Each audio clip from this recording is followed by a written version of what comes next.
Hi, Catherine here. And one thing I found very useful about knowing what's going on in my nervous system when stressed is the fact that two parts of your nervous system can't be working at the same time. So let's break that down a little. In our autonomic nervous system, we have the sympathetic nervous response and the parasympathetic nervous response. Now, the sympathetic nervous response is what goes into gear when we feel stressed, when we're frightened, when we're anxious. When we're suffering from anxiety, of course, this goes into hyperdrive. And the sympathetic nervous system response is also known as the fight or flight response.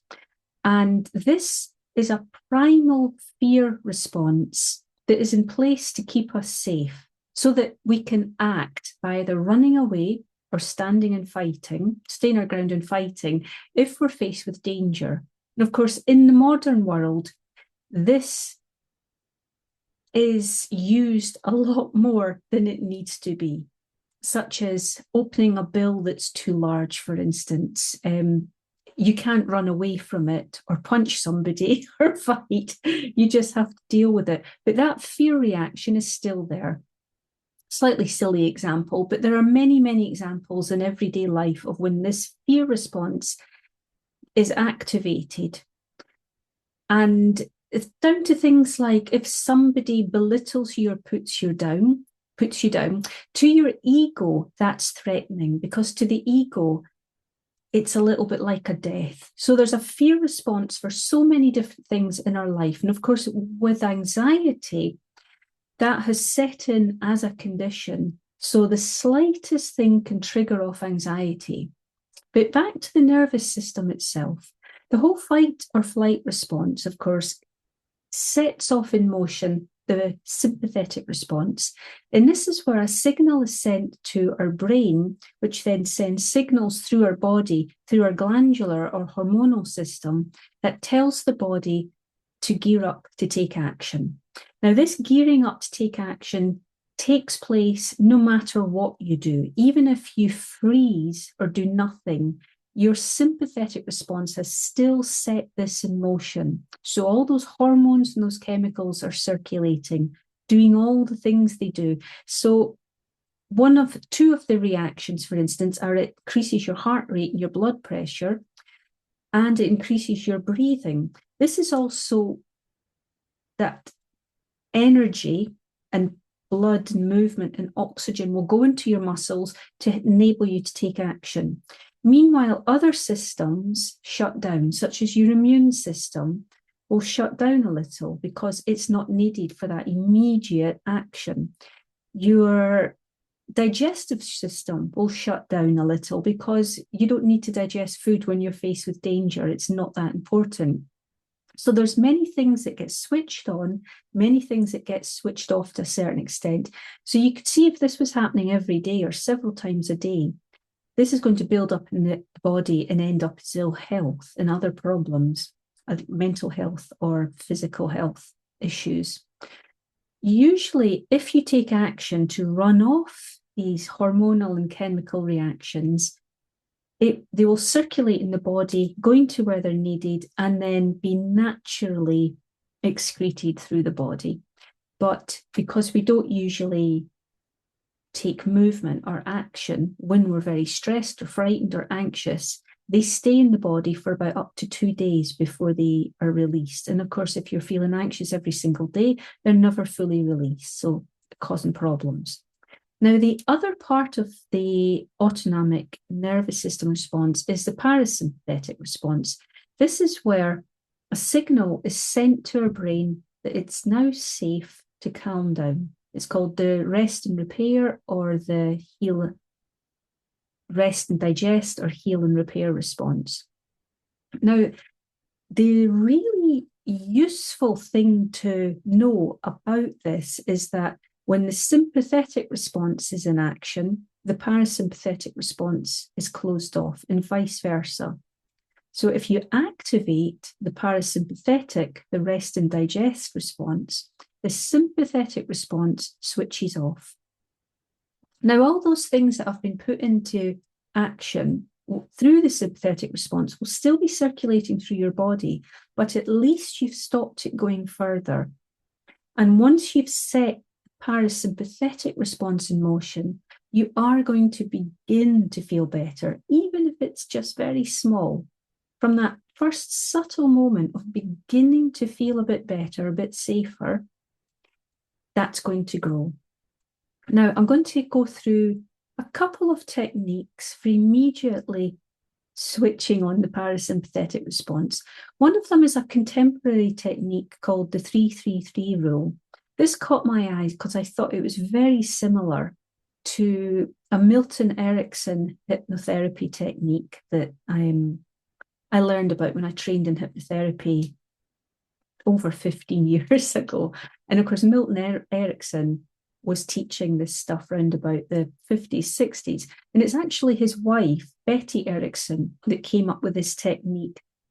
That she came up with it as a means of a quick trance induction, a very quick way to get somebody into that relaxed state.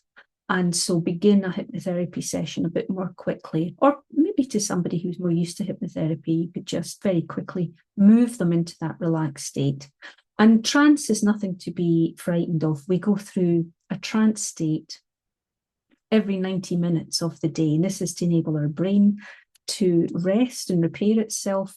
Trance is when we go into relaxation or we're deeply focused on something. So the 3-3-3 rule is maybe easier to remember is that it's when you, first of all, pause and notice 3 things around you. And then once you've noticed 3 things around you, and this beauty of this is about coming into the present moment. You take a moment to go, okay, I'm here in this place. I'm going to name 3 things around me, just 3 objects.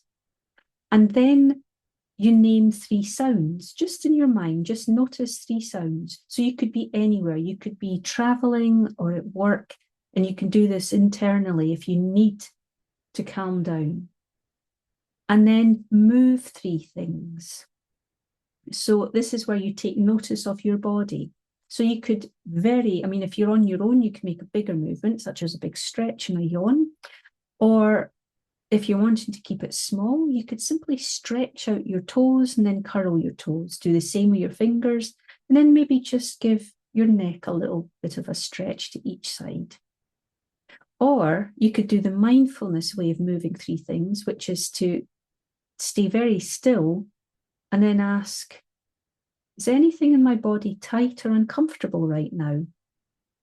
And then move in whichever way you need to. You might have noticed your back felt a bit stiff, so you maybe have to move it a little bit or rotate, or your shoulders feel a bit tight, tense and up. So you can rotate and move your shoulders back, or your neck needs a good roll, or you just need to stretch your hands out because you might be clenching your fingers if you're very tense. So the 3-3-3 rule, not only does it bring you into the present moment, but it enables you to see where you might be holding on to tension and then release it. The real beauty of the 3-3-3 rule, or this thing of naming 3 things to bring you into this state of relaxation, is that you're coming right into the present moment. The only place where there's peace is in this now moment. Even if you're feeling frightened and anxious, underneath that is peace and stillness. Might take a while to get down there, but it is there. So when you do this 3-3-3 noticing rule, you are coming right into the now.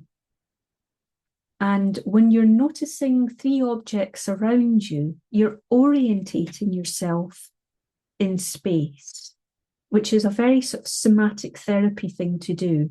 You're orientating yourself in space. And you're also doing the same with sounds. And then, of course, with the physical one, you're releasing some of that tension. So that's number one simple technique to immediately switch off that sympathetic nervous system response and switch on the parasympathetic response. Now let's do a minute or 2 of mindful breathing. And I think I might have mentioned it before that when we do this, when we do any kind of breath work, and this isn't about deliberately changing your breath, it's just about noticing it. But when we do any kind of breath work, it doesn't matter what it is, at some point, you're going to start breathing more deeply into your belly. And when we do that, our diaphragm is going to stretch, rise up slightly, and give a gentle nudge to the heart. And it's the heart that tells the brain that it's safe. It's safe to relax and switch off. It's safe to go into that parasympathetic response, which will begin to switch on your digestive system again. It will begin to switch on your immune system. It will begin to calm down your heart, your blood pressure, all those systems and organs that are just moving too fast, and eventually problems can set in. So our digestive system and our gut is so linked to what's going on in our nervous system in our head. It's a direct, absolute direct link. I mean, in our intestines, we have what's known as a second brain. There's a little brain in our intestines. And of course, there's a little brain in our heart as well. It's not just in our head. So anyway, let's do this exercise. So first of all, just beginning to notice your breathing. And if you wish, notice how your body feels and make any movements or adjustments you need to make. So notice the breath as it comes in through your nose and inflates your lungs. And just notice that movement all the way down through your chest to the bottom of your lungs. Notice the movement of breath or the movement through your body as you breathe out. Now, don't try taking longer or deeper or slower breaths. Just notice. Just bring your attention as fully as possible. And of course, it's helpful if you close your eyes, because when you close your eyes, you're bringing yourself back into yourself. And this, of course, brings you into the present moment. Unless, of course, you're completely caught up in thoughts. But closing your eyes, bringing yourself into yourself and focusing on your breath is going to start taking your attention away from the mind. And if your mind is racing, just talk to yourself about what you're doing within your mind. Close your eyes, notice your breath, and just say, I am noticing my breath. I notice the rise and the fall of my chest as I breathe. I notice the movement through my shoulders as I breathe.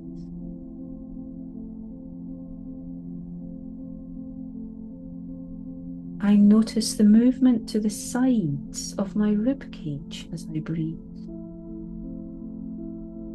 And perhaps in noticing the movement through the sides, it feels as if your chest or your lungs expand a little bit more.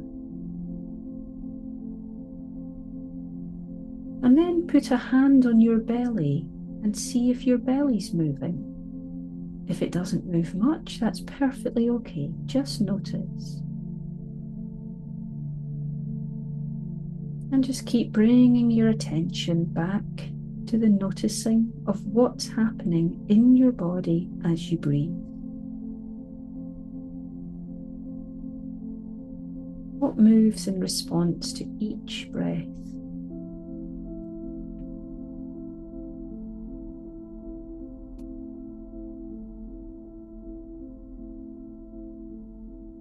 And of course, you can continue doing this for as long as you wish.